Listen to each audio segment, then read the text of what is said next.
Welcome back to today's Explainer. We're jumping right in today because we've got a massive goal, upgrading your vocabulary to those coveted CLB 9+ levels. How? By exploring the absolute top 50 art phrases for the CLPP exam.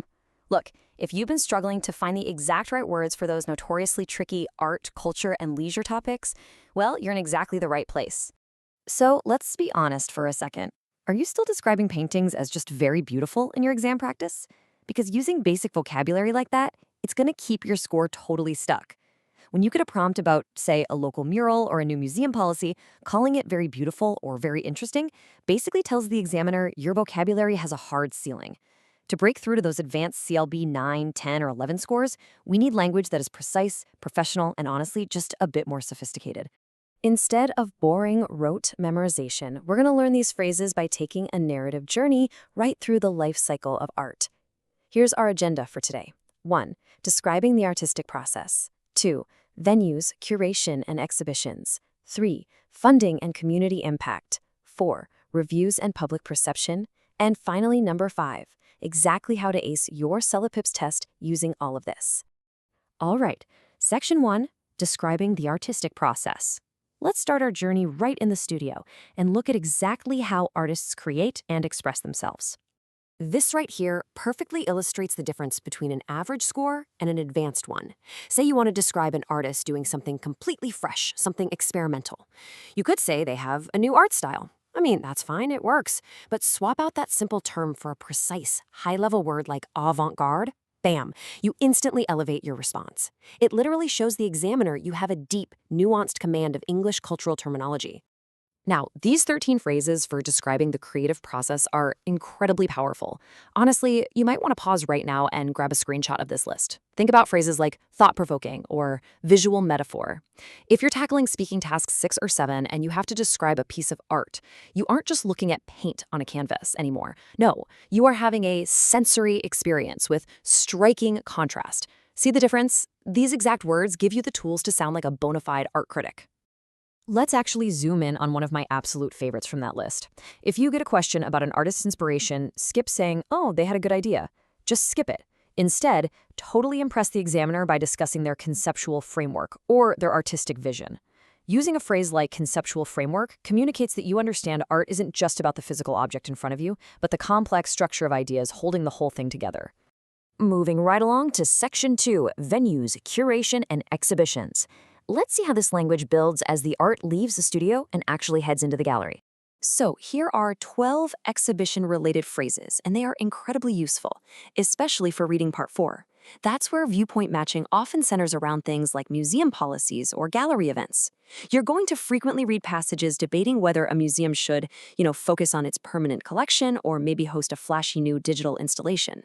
Familiarizing yourself with the curation process and terms like retrospective show means you absolutely won't get tripped up by the context of those tricky reading passages. I absolutely love this application. Imagine you're writing an email to a local official in Writing Task 1. You want to suggest they turn an abandoned park into a space for site-specific art that matches a local curatorial theme. I mean, wow, you are demonstrating an incredibly natural and sophisticated grasp of English right there. Throwing in words like immersive environment gives your language that highly specific professional context that examiners are actively hunting for. Okay, Section 3, Funding and Community Impact. Now we're stepping outside the gallery walls and into the public square. Let's talk about how art interacts with the community and, crucially, how it actually gets funded. You'll definitely want to keep these 12 phrases handy. Why? Because civic issues like government money or cultural outreach are literally everywhere on the test. CELPIP loves testing your ability to navigate these kinds of community topics.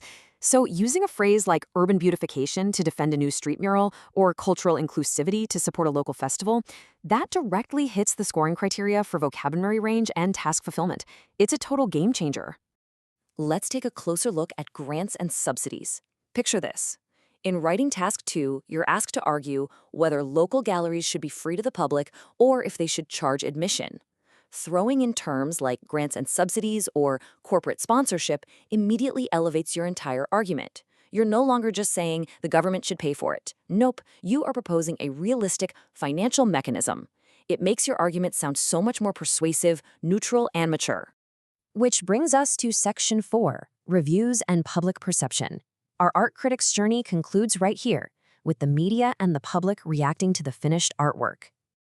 And here they are, your final 13 phrases, perfectly tailored for describing the reaction to a piece of art. This completes our top 50 list. Look, whether an artwork is absolutely loved or totally despised, you need the right words to express that reception. Does it have commercial viability and mainstream appeal? Or maybe it's a timeless masterpiece that triggers a massive cultural paradigm shift. Having these phrases ready to go allows you to critique and evaluate, which are exactly the high-level language functions you need to show off. Notice how you can use polarizing piece for art that causes massive public outcry. Imagine a controversial statue in a town square. Half the town loves it, the other half absolutely hates it. That's polarizing. On the flip side, you have universal resonance for art that just speaks to everyone's shared humanity. These kinds of opposites are absolutely perfect for viewpoint matching in the reading section, helping you quickly identify the contrasting opinions of different authors or speakers. All right, homestretch, Section 5, Acing Your CELPIP Test. Let's dive into exactly how you can deploy this brand new vocabulary arsenal on test day. It is all about strategic application here. Step 1. Use your new knowledge of words like avant-garde or public outcry to quickly identify those tricky viewpoints in reading Part 4. Step 2. Every single time you're tempted to write beautiful or bad in writing Task 2, just pause. Catch yourself. Upgrade it to aesthetic appeal or provocative nature. And Step 3. Argue with specifics. Don't just generically say art is good for people, say it boosts the creative economy and fosters community engagement. By doing this, you are building an airtight case for a top-tier score. So, I'm going to leave you with this practice prompt to really test these new skills. Should the government fund public art? Try to mentally draft an answer right now. Seriously, I challenge you to use at least 3 of today's phrases to craft a high-scoring argument. Think about working in grants and subsidies, urban beautification, or maybe cultural inclusivity. If you master these 50 phrases, I promise you'll be able to tackle any art question they throw your way. Thanks so much for joining me today, and I will see you in the next explainer.